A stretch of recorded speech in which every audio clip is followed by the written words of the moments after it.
He's a beloved and familiar voice on this syndicated national radio show. He's a dad and a husband, and he's also someone who received a diagnosis later in life that made a whole lot of things from his childhood and early adulthood suddenly come into focus. I'm Julie Lyles Carr. This is the Modern Motherhood Podcast from All Mom Does, and today I talk with Brant Hansen. Brant, so glad to have you on this morning. And you are a guy who's been in radio for quite a while. A lot of my listeners are going to know exactly who you are. But for those who might not, just update us on who you are, where you live, all the things. Oh, gosh. I live in Florida right now. I've lived a lot of different places with radio stuff. I've been married for almost 30 years now, and I'm turning 50. How's that feeling? I like it. Yeah. Like, I think when I hit 50, people will be like, oh, you're 50? And that'll be nice to hear. Right. They'll be like, oh, you don't look like you're 50. I'm looking forward to all that stuff. Yeah. Now that I'm in my 40s, like, I do look like I'm in my 40s, so it's no big surprise. So yeah, and I have two kids. They're grown. My boy is, he's deployed. He's an intel officer in the military, and he's a very, very bright young man, to say the least, putting it mildly. And my daughter is awesome, and she's getting married this coming spring to a great guy, and she lives here with us for now. She works at a foster care ministry. So that's me. I do radio, and I write books, and that pretty much covers it. And I waste a lot of time, too. So, no, it's called research, Brant. Come on. We all know this. Right. Yes. Video games are research for my book writing. There's no question. Absolutely. This is like my deep dives into various weird topics. It's all research. Those of us who play in words, everything's research. Yes. Good way to look at it. So how did you get started in radio? Was that something you always knew you wanted to do, or how did that begin for you? You know, I wanted to be a sports announcer. I wanted to be a baseball announcer. I seized on baseball statistics when I was young. Like, that's all I cared about, to the point that my mom was worried. My folks were divorced, but as I got a little older, like middle school, high school, living with my mom, she was actually worried about the statistics thing. I would go late to her office. We lived in a tiny town in Illinois, and she had an insurance office there where she worked and had a typewriter, and I used it because it would justify columns, and I could write statistics down in columns. I just loved all that. So that's a bit of a long journey, but I wanted to be a play-by-play, but I don't see very well. I don't have good vision. Even when I was trying to play baseball, I couldn't see the ball, so I never got a hit. But it didn't dawn on me literally until college that how am I going to be a play-by-play announcer if I can't see the ball? Yeah. Usually, one of those skills that's generally kind of assumed would be part of the, Yeah, I can't just be like, well, I heard a noise and now the crowd's going crazy. Like, I can't do that. Yeah. So I abandoned that idea. I wound up just kind of working part-time as a newsman, because I got my degree in broadcast journalism when I thought I was going to do sports. And I wound up doing news, and they just kind of left me longer and longer on the air.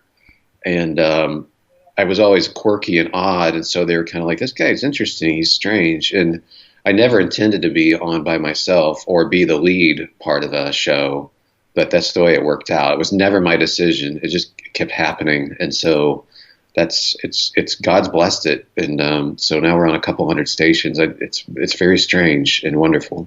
I think those stories that come around where it was the unexpected, it wasn't exactly the thing you were aiming for, those are really great stories, because, you run into those people that are like, I knew from the time I was 10, I was going to be blah, blah, blah, and made my goals. And then there are the rest of us mortals who are just watching the thing unfold and trying to figure out, am I doing what I'm supposed to be doing? Am I in the lane I'm supposed to be in? Yeah. And there's a whole lot of, like, I love that point you're making, because ultimately, I mean, maybe you're awesome and you know exactly what you want to do and it works out according to plan. That's great. So you're awesome. Okay, you're awesome. But if you don't know what you're doing and it works out, it's because God's awesome. Because I didn't plan this, and it's clear to me, I'm not trying to be faux modest or anything. I did not have this plan. I still don't know what I'm doing. I feel like I still don't, honestly, I feel like I don't know what I'm doing. So God gets the credit for it. I think there's a lot of that in our lives that we can look at and go, wow, God really deserves credit. And I think that's good. I really appreciate people like you, because I just had this notion when I was a kid coming up through high school and even early college that adults really did have it figured out. I didn't know any adults Right. who would Yeah. say, I don't know, I just keep showing up. Right. Like Yeah. that was just not part of the vernacular. And I think it's really important when I went through a big birthday you're about to go through, and I can remember thinking, we're the adults. People are assuming we're the adults, and I am still doing so much improv on this career thing. And so it's always heartening to me to hear other people go, no, I mean, like, we're still figuring it out. We're still kids at heart. We're just, we just got some mileage on us and we're just trying to see what comes. Well, I think it's most of this. And I'd read a lot about imposter syndrome, and I wrote about it in my last book, like that sense that we really, like, what am I doing? People are going to figure out that you don't know what you're doing. So what I try to do is beat people to the punch and let them know ahead of time that I don't have this figured out. I'm not trying to downplay any talents God gives us, like, and just be like, I don't have any talent at all. It's none of that. But I agree with you. Like, I struggle to think I'm able to do this. But God's faithfulness is really there. And I think there is a childlike quality of going, wow, look how this is working out. This is great. I didn't expect that. Yeah. Thanks, God. Yeah, totally. Now, you mentioned being obsessed with statistics, loving to go and put that information in columns at your mom's office, all of that. Now, I know a little bit further chapter in the story where, eventually you became identified as having Asperger's. So talk to us about that journey and when that began to sort of click, like, oh, hey, wait a minute, I might be wired a little differently. My son was manifesting some behaviors, and my wife was alarmed. I wasn't. She was just not, maybe alarmed isn't the right way, but just kind of like, okay, something's going on here. And I just thought, that's being a boy. He's the only boy I have. That's what I remember being like. But it was the not making any eye contact. It was the looking at the ground all the time, that kind of stuff. So she started researching it. Well, he and I were diagnosed simultaneously. I resisted it at first, but when your mom and your wife are both like, yes, yes, yes, yes, that's you, 1,000 times over. Once I accepted the diagnosis, I went back, and you can review your own biography and go, yeah, that explains a lot. There, and there. Yeah. Yeah, exactly. Like even in high school, like, I didn't have any dates. I never had a girlfriend. My wife's my first, and last girlfriend, and I didn't know how to do all that stuff. So there was always some oddness there, and socially some difficulty. And, it comes with gifts too, but that's how it happened. And the diagnosis has been really helpful as an explanatory mechanism for me to see why I see the world so differently, I think. With the ages that you and I are, back in the day, Asperger's really wasn't necessarily a formally recognized situation. And when I was coming up to get my degree in psych through college, really at that time, autism was really something of a fresh diagnosis in general, without even the distinctions between all of it. And of course, now these are words that we hear so frequently in our culture today. And so for those who may not be aware, now this is interesting too, because as you and I both know, Asperger's became an explanation for people who, now we call it high functioning autism. That term is actually being removed. How do you feel about that Asperger's is now sort of being removed and rolled into just this broader category of being on the autism spectrum? In terms of the diagnostic manual, I understand that. Asperger's is still a helpful shorthand for me to explain for people who get it, to go, oh, that's why he's this way. Right. And I don't mean that as a negative. I'm not trying to put people with Asperger's down at all. But it's really helpful to me, because I'll tell people straight up. And I know some younger people don't want to be identified with it, or they don't want to tell people, and I respect that. But for me, that shorthand of Asperger's is really, really helpful. So I'm sad to see it go. I guess I can still call it high-functioning autism, or I'm on the spectrum, and that still helps. But I like the history of Asperger's, so I did like that term. Right. My nephew is identified as having Asperger's, and now, of course, the term has become more broad. And I think it was helpful to him to have that shorthand as well. I like the way you designate that, because it helped people understand, he's very friendly. There are things about him that are highly recognizable in most people. And then there are those quirks that I think people go, okay, wait a minute. Mm-hmm. And I think Asperger's was something that people could get a hold of a little easier. And so it does feel like there's a lot of re-explaining in some ways with the change in the diagnostic wording. But so in looking back for you, did you always feel that perhaps you were different, or did you it just sort of didn't dawn on you? Like, what was the process when you look back over your history? And you said you had this aha moment as you and your son went through the process of being diagnosed. Were there things that sort of made sense, or was it still sort of, well, this is just who I am. Okay, now there's a term. Okay. It keeps unfolding, and you're such a good interviewer. That's a great question. Thank you. It keeps unfolding, like my relationship with God and observing other people who are on the spectrum and how they relate to God or give up trying to relate to God. Because an awful lot of people on the spectrum will disdain faith at some point, and I understand why. I mean, I grew up in church thinking I was messed up because I wasn't feeling things like other people feel things. Mm-hmm. They're having this worship experience that's powerful and, this is amazing, and wow, didn't you feel God's presence? And I'm like, nope. What does that make me? I was trying, but I thought, okay, well, it must be my sin, which certainly a sinner, and you get caught up in things as a teenage guy. That's pretty much universal. But I don't think that was it. In retrospect, I think my faith looks different, and it's not as emotion-based, and I don't have the same response to God that a lot of people have. The problem, honestly, is now as I think about it, it's like people should have told me that. Like, not everybody feels the same way. There's not much in the Bible about emotion. Right. And relating to God. There's a whole lot about obedience, a whole lot. And that's what spirituality looks like to God, is somebody who says, yes, I'm going to obey. I mean, that's how Jesus puts it. So, like, looking back, all of that stuff that I was kind of saddled with and wondering, I think a lot of people walk away from the faith because they're like, I feel like an observer. I don't relate to this. Something must be wrong with me. I wish somebody would have told me, no, man, God made you to respond differently to different things. It's okay. That is so powerful. And part of my story is my dad was literally a rocket scientist. I was raised in a community of people who loved statistics and columns. and awesome. Looking back, I do think there were several people within our community that today would be identified as being somewhere on the spectrum. Definitely. Yeah, absolutely. And for my dad being within that community, he had been raised in faith, but he very much would have a story similar to yours in saying, I don't respond to God necessarily emotionally. Does that just mean I'm out of the club?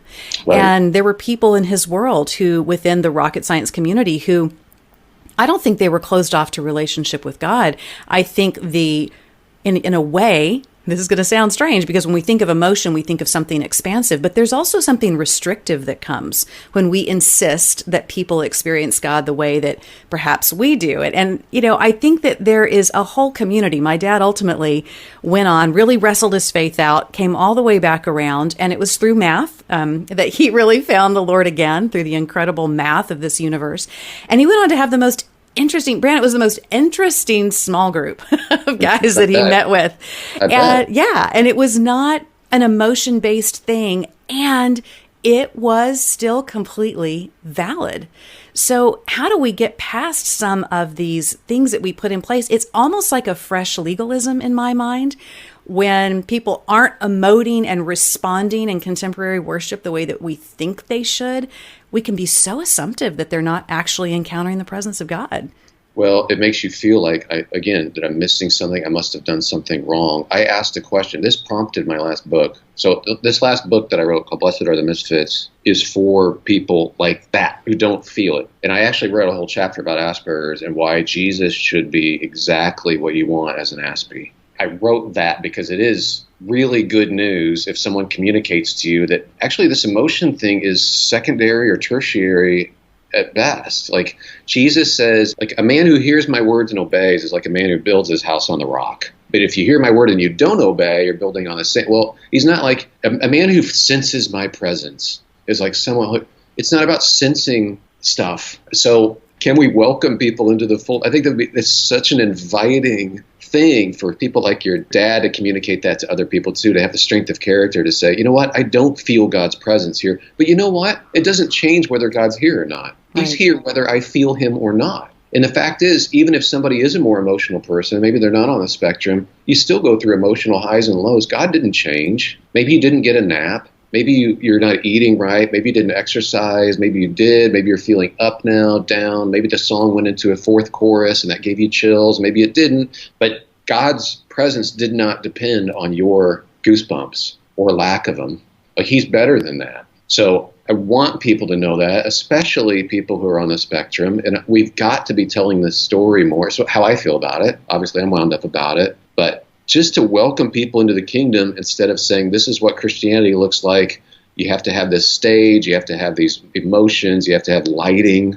You have to, like, we created that theater setting to manipulate things, or give some people a chance to really feel God. That's all good. That's fine. But there's a whole bunch of us. I asked the question at a church service when I was guest speaking at this big church, huge, all the trappings, the lights, the fog. And I said, I want to ask a question. I just got up to speak. I said, that band was awesome. How many of you, raise your hand, I know this takes guts to do it, but how many of you feel like you're missing something, like everybody else just had an experience that you didn't? And more than half the people raised their hands. Wow. This is like 1,000 people, like one of their services. So there's a whole lot of people thinking I'm blowing and I'm missing something. And like, the kingdom of God is better than that. And it's not the musicians' fault. They're great. But let's also welcome everybody else. Sorry, I prattled on there, but like. You're hitting a really powerful heartbeat for me because, again, having several people in my life whom I love who are much more unemotional in their approach to different things. And yet knowing the depth of who they are and the depth of their character, I do have this worry sometimes that in a very strange way, we're beginning to make emotional response a new legalism in our faith communities. Yes. Yeah. And it does mean that people who are not wired similarly to that are going to be excluded. And so I love that whether somebody is on the spectrum or not, or simply is a more pragmatic person, I love your approach and you getting the word out there that, hey, it doesn't have to be a chills and goosebumps thing all the time. You know what's also true? It's a little bit more complex than I'm making it sound in terms of emotions. Like, people with Asperger's are emotional. It's manifest differently and it's tripped by different things. This is one of the things I was saying about Jesus to people who are on the spectrum. Like, probably you say you had people in your family or young. I have a nephew. Yeah, I have a nephew who has Asperger's. I'm just going to guess. I could be wrong, so I could look really stupid, but he has a heart for little things or animals. Oh yeah. Okay.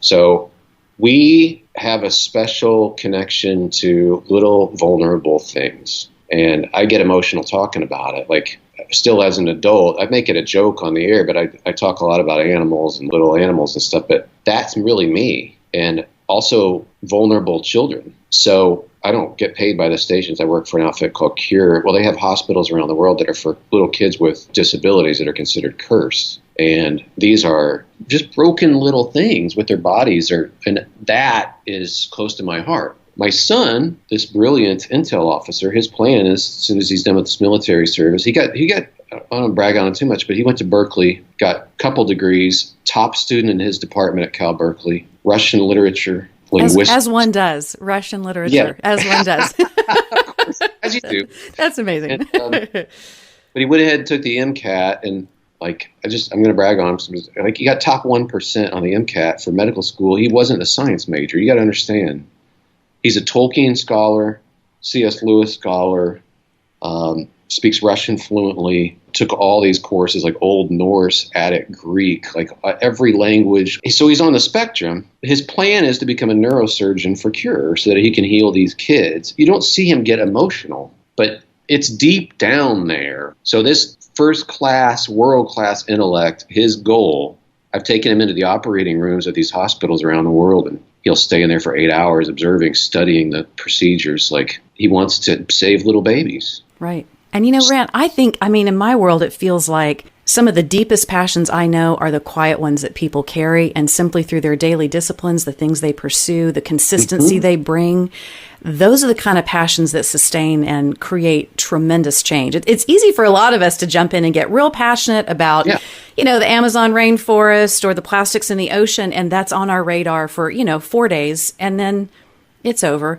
The kind of passion it takes, the kind of emotive energy it takes to stay the course, to do something that is consistent is yes, huge. The single-mindedness, right. Commitment to, I'm going to serve these people. Like, people on the spectrum have an advantage. Mm-hmm. I will use my son as an example again. He decided, okay, I'll do Air Force to pay for college. So I have to do ROTC while I'm at Berkeley. Problem, I'm a senior in high school. I can't do a push-up. I can't do a sit-up. This was him as a senior in high school. He got our P90X workout thing, stuck it in the PlayStation, put it on the TV, and willed himself into, like, just by himself, with no one else, just willed himself into a physical machine. He's ripped now, but every day he's in there wheezing, trying to do one sit-up. Now he can do two. Now he can do three. He's doing it no matter what. His focus is, once somebody like that locks on to, this is what I'm going to do, look out. He's unstoppable. So, yeah, not emotional. So maybe something's wrong with him. You know, you think from a Christian perspective, the truth is we should be like him. I really want people to understand that, because what faith looks like is dogged, and it's daily, and it's whether I feel it or not. And he's actually inspiring to me.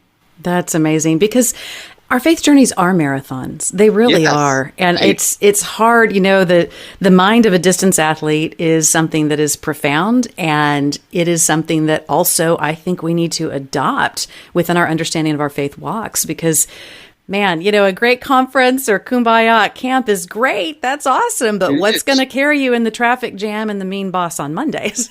Yeah. And knowing that even when I don't feel him around, he's right here and he's still good. I don't have to feel it. He's good. Right. And he's here. And it doesn't change with my emotions. It's a wonderful thing. And that faithfulness, like, I think that's what God's actually looking for, is us to just go, yeah, I don't feel it today. Gonna do it anyway. Right. You know, it reminds me of Shadrach, Meshach, and Abednego. You know, that statement of, he can rescue, and even if he does not, we are staying in the lane. We are staying in the lane. So, here we are. Yep. Yeah. Back with this fascinating conversation with Brant Hansen in just a moment. How do you want to be remembered? I've thought about this a lot lately, and it's a little complicated to answer. I want people to remember me for the way I loved them, or that I was always up for a heart-to-heart conversation. But if you look at how I'm really spending my days, you'd find a big focus on plain old busy. Sometimes the things that seem to take up our time or focus aren't actually the things that are most important. And that's why I'd love for you to check out my newest Bible study from Abington Women called Footnotes. It's an exploration of 4 people we find in the Bible, people just like you and me, who end up being remembered for some things in their lives that they might have thought weren't all that important or influential, but in the bigger scheme of things, were. How do you want to be remembered? Check out Footnotes wherever you buy your books, or at abingtonwomen.com/footnotes. So what impact do you feel like being identified with Asperger's has had on your marriage? What is that like in a romantic relationship? Because that's one of the areas that we do think, wow, emotion should play this really huge role. And again, not to say you don't have emotion, but we think of romance as being an outward expression. So what kind of impact has it had through the years? Okay, let me tell you first, when, like, I didn't know how to have a romantic relationship at all. So this girl that I wound up marrying, we were pals because we went on a missions trip together when we were freshmen. I was a freshman in college, and so she got to know me, and she thought I was funny. I never thought she would want to date, or I didn't know how to date her, but we were just friends. And then we were studying together, and I looked up and I said, I love you. And she said, there was a long pause, and she said, thanks. Oh, no, not that one, Brant. Not that comeback. I think I love you too. And so that's how that happened. Like, and it is a romantic struggle, because women do like that look you in the eye, that suave thing can be a beautiful thing if you know that man is yours, like it's meant for you. And so I've had to learn all this stuff, and I'm still not suave, don't get me wrong. And it's very hard for me to speak in emotional terms. It's grueling. Also, the eye contact thing, she's just had to adapt to that. And I've tried to get better. It's hard. So there's a lot on her in this relationship because of the lack of eye contact, and sometimes I can come across so stern. I know that can happen for a lot of men in particular, but I don't mean it. So she's had to recalibrate. Like, Brant's just speaking logically. Sometimes she has to feel maybe like she's married to Mr. Spock, but remind herself that there's a deep heart there. And I will say I have gotten better over time, but still, she's helped me so much to even face the world. Like, I used to walk all hunched over, like at an angle forward. And she's like, stand up straight, look this way, don't stand like that, in a very kind way. Or you come across this way, try this, all of that. It's been a journey, but I wouldn't be able to even write. I certainly wouldn't be able to write books. I certainly wouldn't be able to be on the air if there weren't someone giving me courage like that. So there's a lot on the wife in this situation.